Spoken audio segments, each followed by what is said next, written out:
ఇక్కడ Banjara Hills road number 10 నుంచి వచ్చాను. నా పేరు అనురాధ. మేము ఇక్కడ నందీనగర్ రోడ్ నెంబర్ 14 లో మాకు సర్వే చేశారు వాళ్ళు. మేము మామూలుగా స్టిక్కర్స్ పెట్టడానికి వెళ్ళాము. మాకు స్టిక్కర్స్ పెట్టడానికి వాళ్ళు చాలా క్వశ్చన్స్ అడుగుతున్నారు. ఒకే క్వశ్చన్స్ కి ఆన్సర్స్ ఇస్తున్నాము మేము. ఆ క్వశ్చన్స్ పెట్టడానికి మాకేమి ఇస్తున్నారు, సీఎం సార్ మాకు వచ్చేసి ఏం చేశాడు, మాకు ఆల్రెడీ ప్రజాపాలన అనేసి ఒక తీసుకెళ్లారు. మాకు ఏమి ఇచ్చాడు, అందులో గ్యాస్ ఇస్తున్నారు, గ్యాస్ ఇవ్వలేదు, ఇండ్లు ఇస్తున్నారు, ఇండ్లు ఇవ్వలేదు. అందులో మామూలుగా పింఛన్లు వస్తున్నాయి, పింఛన్లు కూడా రావట్లేదు ఇప్పుడు మాకి.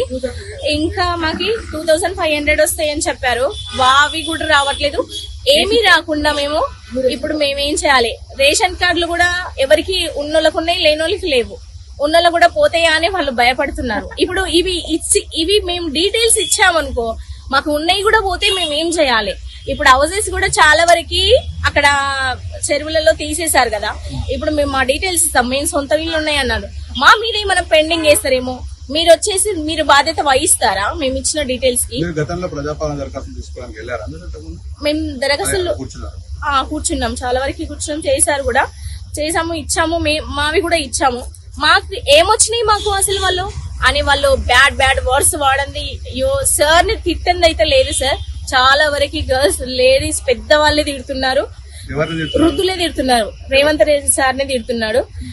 మేము ఇస్తారమ్మా, కంపల్సరీ చూస్తాము, దానికోసమే ఈ డీటెయిల్స్ కూడా తీసుకుంటున్నారు అని చెప్పినా ఇవ్వరు. ఇంకా ఉండేది ఆయన ఇంకా 3 సంవత్సరాలే కదా, ఆ 3 సంవత్సరాలలో కూడా ఇంకా మళ్ళీ వేసామా మేము, మళ్ళీ చూసుకుంటాంలే, ఆయన ఇప్పటిదాకా మమ్మల్ని చూసుకున్నాడుగా, మేము కూడా చూసుకుంటామా అని తిట్టనోళ్ళు లేరు సార్ సార్ని.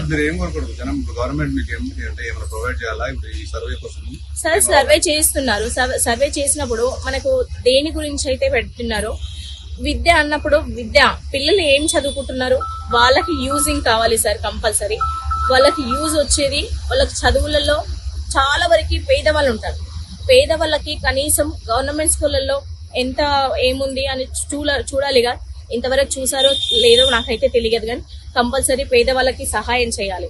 విద్యలో గాని, ఆర్థికంగా గాని చాలా మంది లేని వాళ్ళు ఉంటారు, వాళ్ళకు కూడా సహాయం చేయాలి సార్.